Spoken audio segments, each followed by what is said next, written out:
Hello everyone. Last class के अंदर हमने डेंसिटी एंड अबंडेंस के बारे में कर लिया था। किसकी density and abundance? Abundance.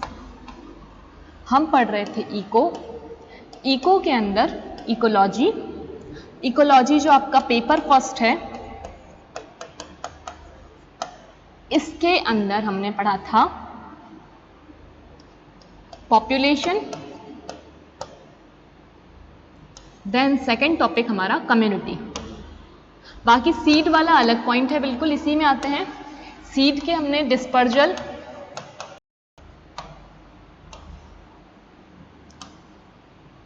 Dormancy and ecological adaptation ये पढ़ लिया है। हमने जो दो टॉपिक पढ़े थे वो थे पॉपुलेशन एंड कम्युनिटी। कम्युनिटी के अंदर हमने इसके क्वालिटेटिव जो गुणात्मक हैं कैरेक्टर वो कंप्लीट कर लिए थे। आज हमें करने हैं क्वांटिटेटिव कैरेक्टर्स, जिसमें कुछ बचे कुछ आपको करने हैं। दैट मीन कि क्वांटिटेटिव के अंदर भी हमने फ्रीक्वेंसी, डेंसिटी एंड अबंडेंस को कर लिया था। चलिए एक बार आज इनको रिकॉल करते हैं, इसके बाद आगे पढ़ते हैं। आपको ये तीनों ही जब मैं बताऊं तो आपको क्या ध्यान रखना है कि इनमें कॉमन क्या है। स्टार्ट करते हैं एक बार रिकॉल करना, ताकि आपको आज जो बताना है कि किस तरह से कैलकुलेशन होगी इसकी वो भी समझ में आए। तो फर्स्ट ऑफ ऑल अगर हम बात करें फ्रीक्वेंसी की,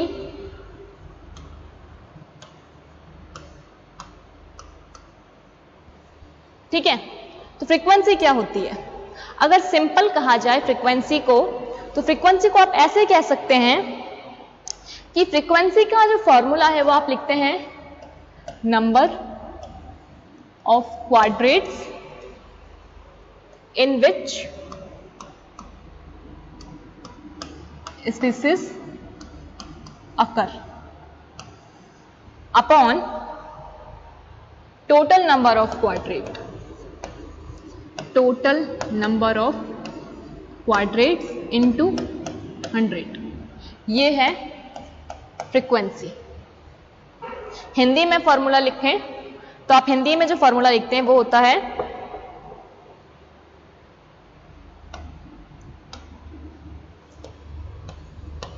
क्वाड्रेट की संख्या जिनमें प्रजाति उपस्थित है, प्रजाति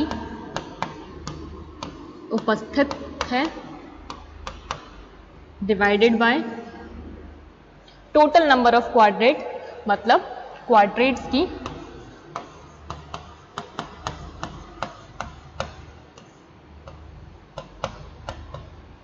कुल संख्या। ओके, ये होता है हिंदी में। फ्रीक्वेंसी को हिंदी में कहते हैं आवृत्ति। अब सेकंड पे आते हैं।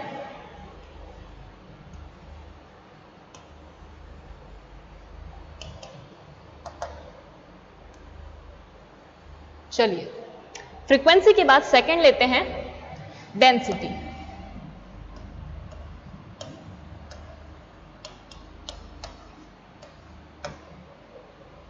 डेंसिटी के अंदर हम फॉर्मूला लिखते हैं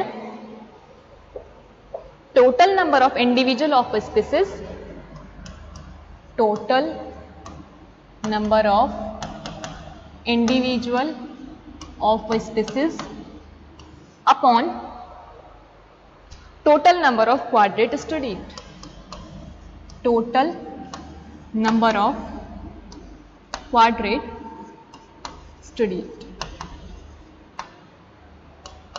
ये था डेंसिटी। हिंदी में लिखें तो हिंदी में कहते हैं घनत्व या सघनता। सघनता फॉर्मूला होता है इसका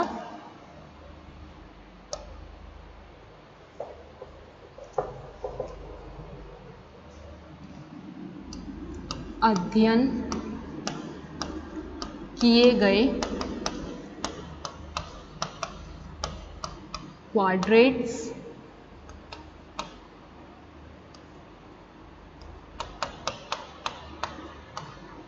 में कुल प्रजातियों की संख्या divided by total number of quadrat, या फिर क्वाड्रेट्स की कुल संख्या।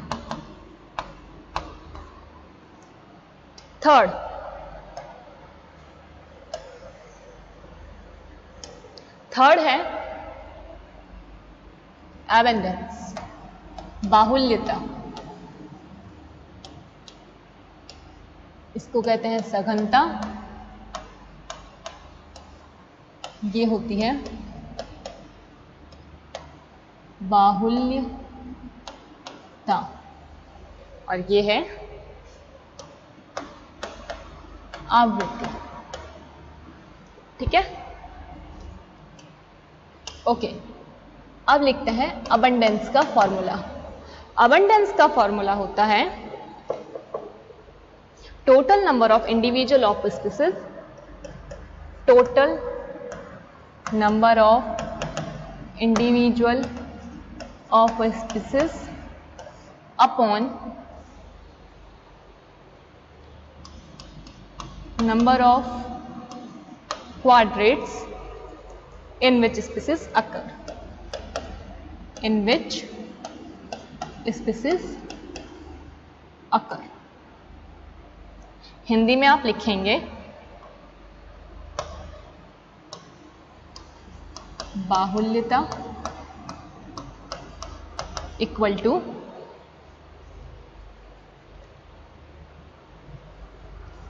ये का यही अध्ययन किए गए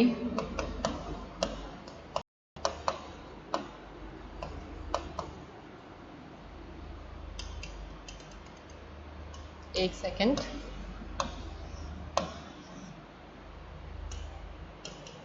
अध्ययन किए गए क्वाड्रेट्स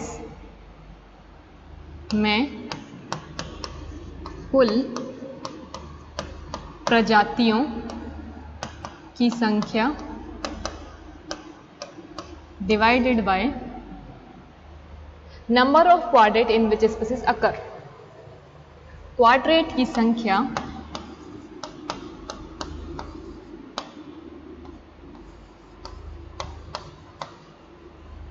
ये संख्या लिखा हुआ है, क्वाड्रेट की संख्या जिनमें वो प्रजाति उपस्थित है। ओके, यही है इसका फॉर्मूला हिंदी में कि अध्ययन किए गए क्वाड्रेट में एक प्रजाति के पौधों की कुल संख्या, अध्ययन किए गए क्वाड्रेट में यहां कुल की जगह एक लिखिएगा, अध्ययन किए गए क्वाड्रेट में एक प्रजाति के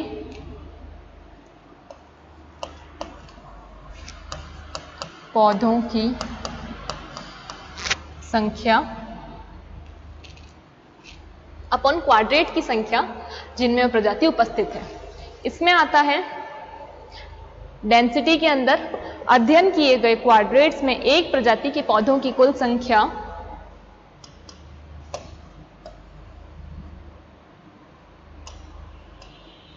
अध्ययन किए गए क्वाड्रेट्स में एक प्रजाति के पौधों की कुल संख्या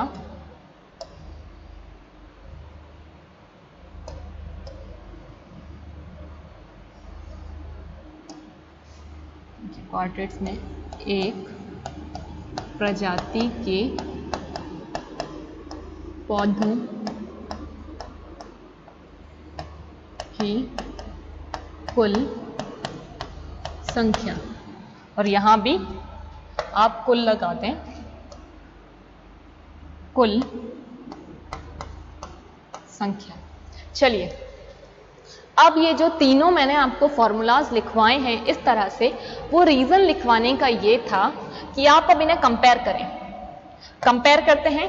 फर्स्ट ऑफ ऑल देखिए, number of quadrat in which species occur, ये आपको कहां मिल रहा है सैम? ये मिल रहा है यहां देखिए, number of quadrat in which species occur. Frequency का अपर वाला जो पोर्शन है, ये वाला पोर्शन, ये आपको मिल रहा है यहां पर, ठीक है। फिर देखिए, जो टोटल नंबर ऑफ क्वाड्रेट है, ये कहां मिल रहा है आपको? यहां मिल रहा है। इसके बाद में देखिए,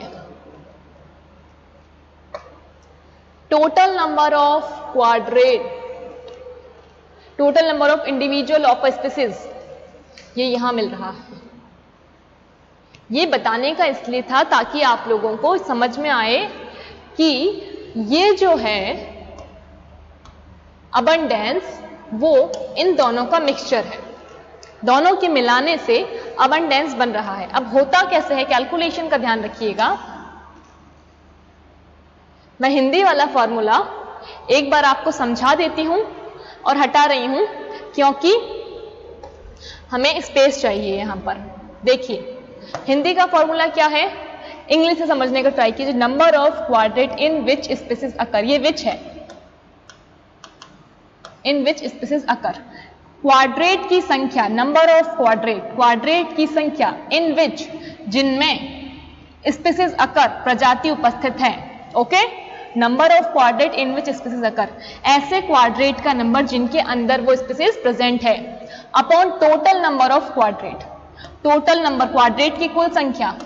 ठीक है, यह है हिंदी। चलिए ये वाला फॉर्मूला हटाते हैं हिंदी का। Second formula, second formula is density. क्या है? Total number of individual of species, अध्ययन किए गए क्वाड्रेट में एक प्रजाति के पौधों की कुल संख्या, ये यही है total number of individual of species, तो एक प्रजाति के पौधों की कुल संख्या अपॉन क्वाड्रेट की कुल संख्या। ठीक है, ये फॉर्मूला भी हटा दीजिए। थर्ड,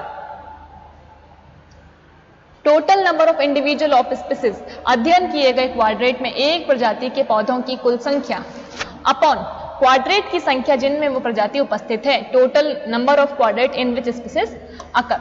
चलिए ये भी हटा देते हैं। अब आपको बताते हैं how to calculate all three. सबसे पहले क्वाड्रेट बनाते हैं। क्वाड्रेट में क्या होता है, इस तरह से एक टेबल बनती है। आप फील्ड में जाते हैं और फील्ड में जाने के बाद आप वहां पर इस तरह से 1 मीटर की एक स्क्वायर या जो भी आपको दिया जाता है शेप, उसका 1 मीटर का एरिया कवर करते हैं। उस 1 मीटर के एरिया को यहां से भी 1 मीटर मतलब 100 सेंटीमीटर, यहां से भी 100 सेंटीमीटर, इस तरह से हर जगह से 100 सेंटीमीटर का लेते हैं। अब इसको आप 10-10 सेंटीमीटर में डिवाइड करते हैं। अब इसको जब आपने 10 सेंटीमीटर डिवाइड कर दिया तो आप इसके अंदर पहले लिखेंगे कितने टोटल प्लांट प्रेजेंट हैं। ठीक है, कैसे लिखेंगे आप? आपको जो लिखना है इसके अंदर क्या क्या लिखना है, सबसे पहले आप फील्ड में जाएंगे, इस तरह से 100 सेंटीमीटर का ड्रॉ करके फिर उसे 10-10 सेंटीमीटर के अंदर डिवाइड करेंगे। तो आपको क्या करना है, सबसे पहले जो 10 सेंटीमीटर का बनाया इसमें लिखेंगे कितनी तरह की प्लांट स्पीसीज प्रेजेंट है। पहले जैसे कि मान लेते हैं आपको 4 तरह की मिली, A, B, C, D। अब हर एक स्पीसीज के कितने नंबर, जैसे A के आपको 10 प्लांट मिले, B के आपको 5 मिले, C के आपको 6 मिले एंड D के आपको, ये तो ज्यादा नंबर हो गया। चलिए ऐसे मान के चलते हैं कि आपको A के यहां पर 2 प्लांट्स मिले, B के आपको जो 10/10 था उसके अंदर नहीं मिला, 20/20 के अंदर मिला, यहां 2 मिले। C के अंदर आपको यहां पे ये भी मिला आपको ये 1 और ये 3, और D आपको 40/40 में मिला। तो इस तरह से आप एक क्वाड्रेट का नंबर लिखते हैं। तो आप जो यहाँ पे टेबल बनाते हैं, उस टेबल के अंदर